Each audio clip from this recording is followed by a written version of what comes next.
So hey, so I don't know if I have ever did a video about who I am as a person, so you get to know who is behind this channel, behind this platform. I don't know if I ever did that before, but I want to do that because I want to know, well, not that I want to know, but I want to share my heart. That's what I meant to say. I want to share my heart, but why I do things I do, why I started this, to share about my life so you can know where I'm coming from. So you can know, hey, when I watch, content from this channel, I know where it's coming from and I know the type of person that is creating this type of content.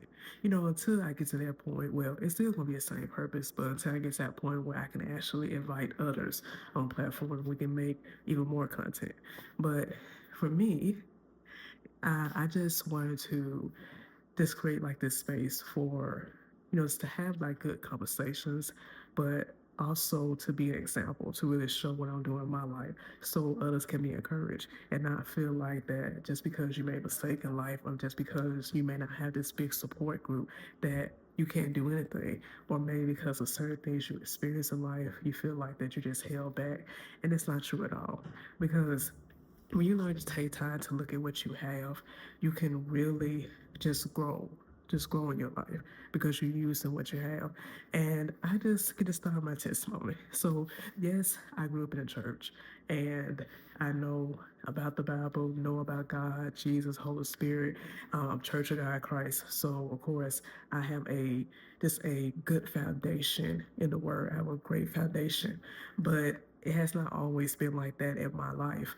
I started, out just being like this happy child, happy kid, love God. I really wanted to get all my friends, into church, having a relationship with God. I started out as that.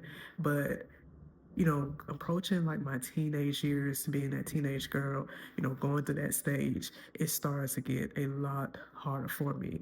And I find myself just switching my whole personality. Because I'm gonna say this, I'm really not this quiet person like I think people may think I am.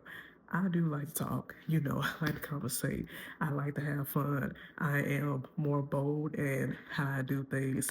And I also just like to, just to connect with people, have authentic, encounters.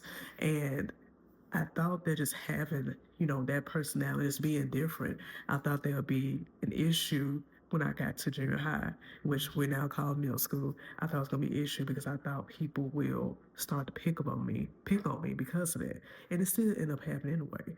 I became like this shy person, to myself, not involved in anything, which I'm not like that naturally. I don't try to get involved with stuff.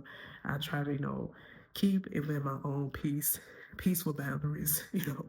I'm just not into all the other mess and things like that. It just, come on now, we grown. There's some things you have to stop doing. And I know as women, we can say that's a hard thing, but it's still a decision we gotta make. At some point we gotta embrace our womanhood, meaning we're growing up. So, so back to the story. So being in middle school, dealing with being talked about, being bullied by others, constantly dealing with that. Also, even feeling like that at church, not not trying to, I guess for me that I was trying not to be so much of a Christian person. I wasn't trying to live out my faith because I felt like that just was not something that was popular with people, popular with my peers, and I decided to. It's almost like I was shifting to go a different way, and I started to feel shame about that. So there was a lot of things I started to deal with, just being having low self esteem, not having a lot of confidence. It's just dealing with the bullying and then dealing with my faith. Having conflict with that. Is that all that just came like a atomic bomb in a way? And my teenage years were really depressing because that's how I carried myself. I was very sad about things, and then it, just had like this joy in me, like this sparkle of nothing. And of course, my family could see that too. So my self esteem was low, my confidence was low, and that ended up making a trap for me, especially situations that I encountered in my college years and adulthood. Now, in college, yes, I made it through. I only went to one party, so I really not wasn't like a party person. I think I was trying to make myself be that, but Yeah, I know how it is. If you know God did not make, let me say this. I said God did not make you for, no, God did not make you for that.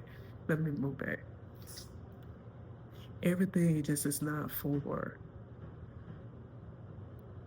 when you know that you don't belong in certain places because of who you are, because of purpose that's in you, it is going to stand out. And that was a struggle for me. Like I was trying to be like the party chick and just be out there knowing that truly inside of me, truly inside of me, I belong to God. Like I was called by God, and I know during those years that I know God was trying to just reach me to fully follow my purpose and follow my calling and not trying to be out there, in the world doing what everybody else was doing. I was like trying to go that way. It's like a struggle, you know, out there trying to be like everybody else and then in the church. It's like you're trying to keep on two identities and sooner or later it's all gonna fall apart. So during the college years, made out, graduated, but ended up becoming a single mom a year after college. And you know that that was a big lesson in my life. Think about this person who grew up in church, know about God, know about, the Bible, what it says about, you know, just having like these sexual relations outside of marriage. I knew about all this, but yet I didn't want to live that way. And even in that situation, when I got pregnant with my son, I thought that it was going to end, in a happy situation. Like I was going to have all the support, all the help, and that did not happen like that. It didn't happen at all. So during that time, that I think about son was about like 6 months, that I decided to just really fully commit myself to God, to commit to Him fully, and just commit to Him fully. I ended up breaking off the relationship I was in, and I had like my own issues with it. It just wasn't because the person, didn't go to church, didn't have a relationship with God. It was a lot more things. And that's something that, yes, may talk about this year because we can end up hooking ourselves to people that end up bringing some hard consequences, about in our lives. Like, yes, that was a choice I made. So it's not putting blame on them, but because of my connection to these people, I owe myself up to things I didn't need to owe myself up to. And I didn't need to be influenced by that. So just going through that during that time and trying to make it through that journey, as a single mom even now.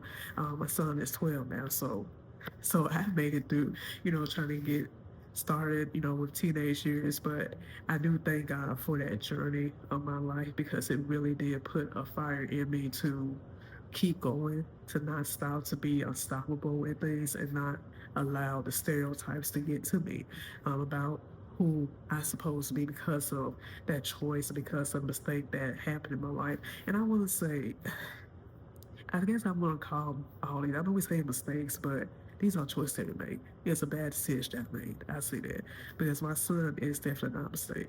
He is a blessing in my life, and I do thank God for him for having just my son and being that sunshine. I say he is in my home because he's a very social person. So there are other things that I did went through just during like my mid 20s, later 20s. It was still other things that I went through after committing my life to God. And I also had backslid, since then. I have did that. And that was another waking, just like a wake up call to me, a waking moment in my life that I can't live to it for lies. I need to change. I need to make a decision. And even when I went through that situation, which I'll probably share more because I do want to have these conversations just as women because we need to talk about how we connect ourselves to people. We do need to talk about how we need to carry ourselves. We do need to talk about just the emotional, aspect about ourselves when it comes to decisions, when it comes to discernment, wisdom. So we'll have those conversations.